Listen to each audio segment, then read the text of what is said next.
Es un mineral básico que no se encuentra en estado de pureza. Existen diversos tipos de yacimientos del llamado mineral rojo que han sido clasificados de acuerdo a sus procesos geológicos. Los más comunes son originados por la disolución del cobre en aguas termales que fluyen desde los magmas y que son conducidos hacia la superficie de la Tierra a través de grietas o fracturas rocosas. Este yacimiento se caracteriza por la presencia del llamado cobre oxidado en vetas de mineral de alta ley. También a través del magma, pero de fuentes termales submarinas, provienen los yacimientos de cobre de tipo sulfuroso y también los yacimientos de tipo porfírico, muy abundantes en la cordillera de los Andes. Cabe destacar que este elemento es más pesado que el níquel y más duro que el oro y la plata, además de ser muy buen conductor de la electricidad y el calor, y posee una gran resistencia a la corrosión atmosférica. Origen de la gran minería del cobre. Al comenzar el siglo XX, la tradicional minería cuprífera nacional pasaba por un periodo de profunda decadencia, después de haber sido durante varias décadas el principal productor mundial del metal rojo. Sin embargo, la demanda mundial del cobre experimentaba un crecimiento espectacular, situación que había significado el paulatino agotamiento de las minas de alta ley, donde por cada tonelada extraída entre el 30 y 60% era cobre, provocando preocupación en las grandes corporaciones cupríferas del mundo ante la falta de nuevos yacimientos para responder a la demanda.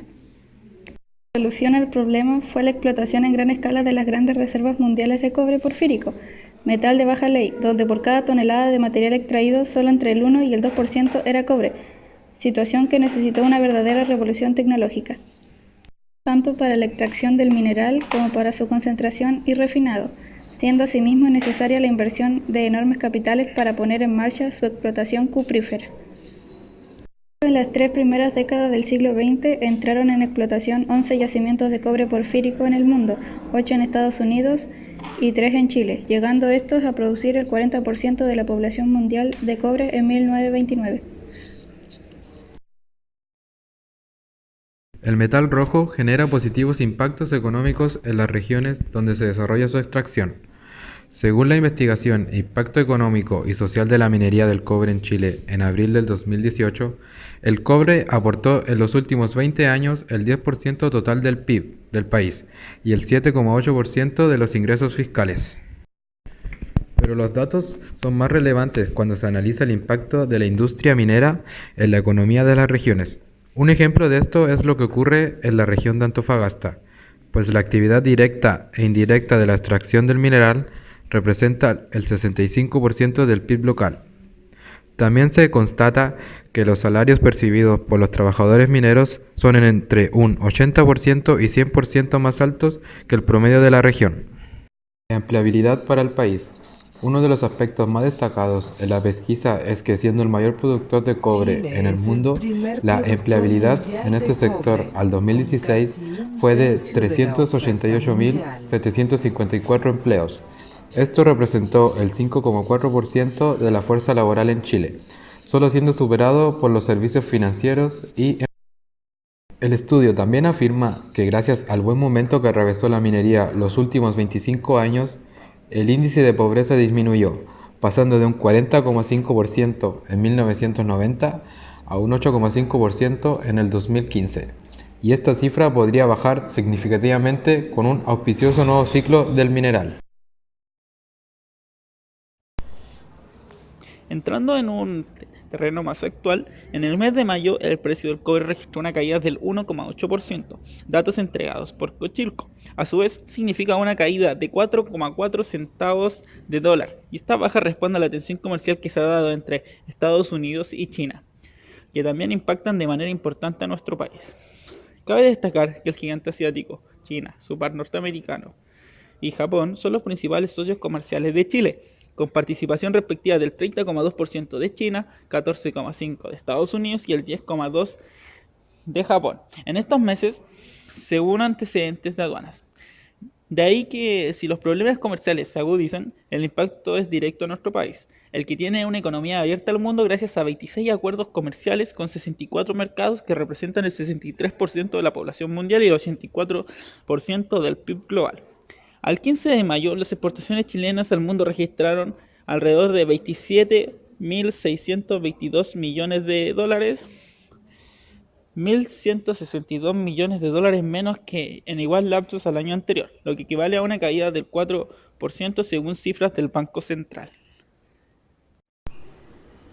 Entonces, como mercancía, el cobre está sufriendo las consecuencias de lo que se llama a nivel mundial como la guerra comercial, por el alza de los aranceles que quiere aplicar Estados Unidos contra el mundo, específicamente contra China. Esta alza de aranceles hace la actividad económica de China más lenta, porque al subir los aranceles los productos chinos entran más caros a Estados Unidos. Esto hace que no vendan lo mismo que antes o que los saquen del mercado. Dada esta situación, la economía china va a crecer menos y van a disminuir sus inversiones y se ocuparán menos mercancías, y dentro de esto está el cobre. ¿Y cómo se va a ocupar menos cobres? Hace que el precio disminuya. Debido a ello, hay un efecto directo para el Estado, ya que la caída del precio del cobre significa que entra menos dinero a las arcas fiscales y el Estado está enfrentando un panorama complejo. Otro efecto de la baja del metal rojo es que todas las importaciones también se encarecen, por lo cual el dólar tendría que tender a subir su precio. El futuro inmediato se vuelve aún más complejo considerando que nosotros importamos los combustibles, el petróleo, y eso también debería tender a subir, por lo que no es un panorama muy auspicioso. El valor bajo del cobre también tendría efectos en el crecimiento del país, ya que hay un ámbito externo que estaría colocando una camisa de fuerza a ese crecimiento que Chile podría tener. La proyección del precio del metal rojo se ve bastante inestable, ya que es una gran incertidumbre, pero los mercados visualizan que el precio del cobre debiera liberarse y a futuro venderse a mejor precio. Como hemos mencionado anteriormente, debemos considerar que si el precio del cobre baja, son varios los sectores del país que se ven afectados. No solo el minero. En primera instancia, el Estado sufre una merma en sus ingresos, ya que parte de estos corresponden al cobre, por lo que al existir menos recaudación fiscal, el gobierno se ve obligado a recortar el gasto público, afectando entre otros casos la ley de presupuesto o disminuyendo el gasto estimado a financiar la gratuidad de la educación. Si bien es cierto, Chile todavía mantiene una posición privilegiada como sujeto de crédito a nivel internacional, no es menos cierto que a medida que el país se siga endeudando y se siga manteniendo los déficits fiscales, tarde o temprano la prestigiosa posición internacional del país se verá deteriorada, aumentando los riesgos del país y con ello las tasas de financiamiento externo, tanto privado como público, factores que son fundamentales para el crecimiento económico. Entonces, a menor ingreso, menor producción.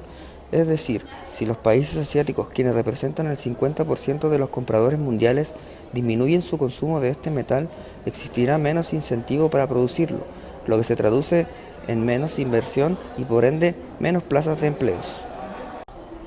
Por ello, al vender menos cobre, nuestro país recibe menos dólares y por consiguiente este se torna más escaso y tiende a elevar su precio en el mercado formal.